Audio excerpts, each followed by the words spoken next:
ये आरएसएस का तांडव चल रहा है और पूरी की पूरी सरकार में बैठे हुए, चाहे वो पुलिस के बड़े अधिकारी हों चाहे छोटे अधिकारी हों, पूरे के पूरे आरएसएस के दबाव में हैं।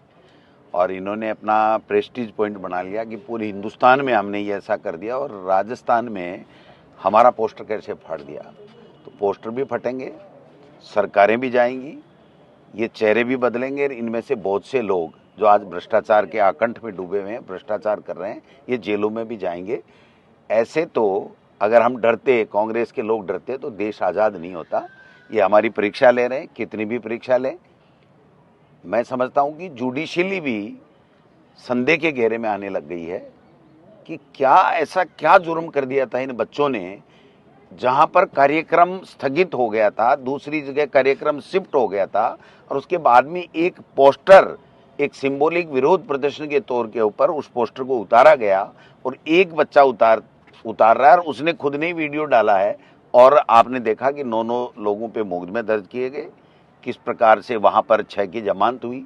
जिस दिन जमानत हुई उस दिन भी भारी दबाव था भारतीय जनता पार्टी के जो वकीलों के अध्यक्ष हैं, कोई कारगुजारी की, ये भी हमें पता चला है। हाई कोर्ट में जब पेशी थी तो उस पेशी के ऊपर केस डायरी नहीं भेजी गई, बिना बुलाए आईओ चले जाते हैं। ये जो तांडव नृत्य सरकार कर रही है, पुलिस कर रही है, ये ठीक नहीं है, इससे संदेश ठीक नहीं जा रहा है।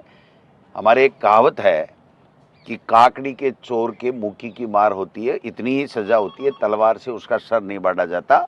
लेकिन इन्होंने तो मतलब आप देखिए, पोस्टर को, केवल एक पोस्टर को फाड़ने से 15 दिन से अंदर बैठा रखा है, मिलने दिया नहीं जा रहा है। अभी भी जैसे किशोर मिला, उसके साथ ही वो दोनों लड़के खड़े हैं और बाकायदा बंद है पूरा का पूरा सिस्टम। टेलीफोन से बात की जा रही है, शीशे में वो दिख रहे हैं, उन दोनों से बात नहीं कराई जा रही है। हो सकता है जेल का नियम होगा, हम भी नियमों को फॉलो करने वाले लोग हैं, लेकिन मैं समझता हूं कि ये जो दादागिरी, ये जो तानाशाही, ये संवैधानिक संस्थाओं का दुरुपयोग, कोर्ट का दुरुपयोग और इस प्रकार से कर रहे हैं, ये इनके लिए ठीक नहीं है। ये कुछ कमियां हमारी रह गई होंगी कि आरएसएस के लोगों को समय रहते हुए पहचान नहीं पाए होंगे, या जो जहां पर इन्होंने गलतियां की उसको हमने पीछा नहीं किया। लेकिन ये तो ना गलती करके भी बच्चों को हरेस करने का काम कर रहे हैं, परेशान करने का काम कर रहे हैं। और आज भी एक प्रतिष्ठा का सवाल बनाया हुआ है कि आरएसएस का पोस्टर कैसे फाड़ दिया। पूरे देश में आप देख सकते हैं कि जिस प्रकार से बिना चुनाव लड़े आरएसएस के लोग गुंडागर्दी कर रहे हैं, बदमाशी कर रहे हैं, सत्ताओं का दुरुपयोग कर रहे हैं। आने वाले समय में जनता के सामने इन सबको हम लोग बेनकाब करेंगे और इन बच्चे भी छूटेंगे। और दोबारा भी मैं खुद पार्टी का प्रदेश अध्यक्ष होने के नाते कह रहा हूं कि जहां गलत होगा, जहां आरएसएस अपनी दादागिरी करेगा, बीजेपी अपनी दादागिरी करेगी, सरकार जहां दादागिरी करेगी, हम लोग खड़े होंगे, सीना तान के खड़े होंगे। चाहे सीने पे गोलियां चले, हम लोग पीछे होने वाले नहीं हैं, क्योंकि हमें वो कांग्रेस पार्टी के हम सच्चे सिपाही हैं, राहुल गांधी जी और खड़गे साहब के हम लोग सैनिक हैं कि जिनके पूर्वजों ने देश की आज़ादी के समय सीने पे गोलियां खाई, पीठ पे नहीं खाई। ये तो मुखबिरी करने वाले लोग हैं और मुखबिरी से ही अपना काम चलाते हैं। आरएसएस का कोई आदमी चुनाव नहीं लड़ता है और आज सत्ता का दुरुपयोग है। किसी बीजेपी के चुने हुए जनप्रतिनिधि, नेता, मंत्री, मुख्यमंत्री की नहीं चलती है। केवल और केवल राजस्थान के अंदर आरएसएस पर्दे के पीछे सरकार चला रहा है, जिसका खामियाजा इनको समय आने पर भुगतना पड़ेगा। मुख्यमंत्री तो बिल्कुल और बिल्कुल डमी मुख्यमंत्री है, बिल्कुल पपेट है, कुछ भी नहीं पता है उनको और उनके हाथ में कुछ है भी नहीं। जब उनसे कोई बात की जाती है, लोग बाग बताते हैं कि बात करते हैं कि साहब मैं क्या कर सकता हूं, या तो दिल्ली की पर्ची लाओ या भारतीय भवन की चिट्ठी लाओ।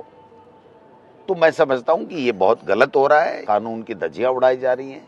सरेआम कुचामन में गैंगवा फिरौती मांग करके फिरौती नहीं देने पर हत्या कर दी गई।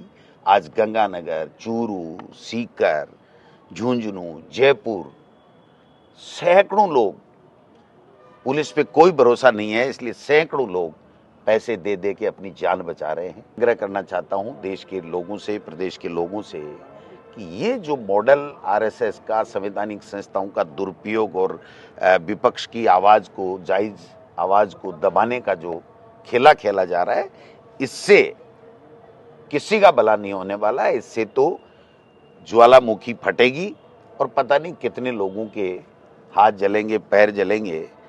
एक सिस्टम को हाईजैक कर लिया आरएसएस ने, ये हमारी पीड़ा है और आम जनता की, आम लोगों की ये पीड़ा है कि ये काम करने का वादा करके आए थे, काम कुछ कर नहीं रहे हैं और केवल सरकारी संस्थाओं का दुरुपयोग करके विपक्ष की आवाज को दबाना चाहते हैं।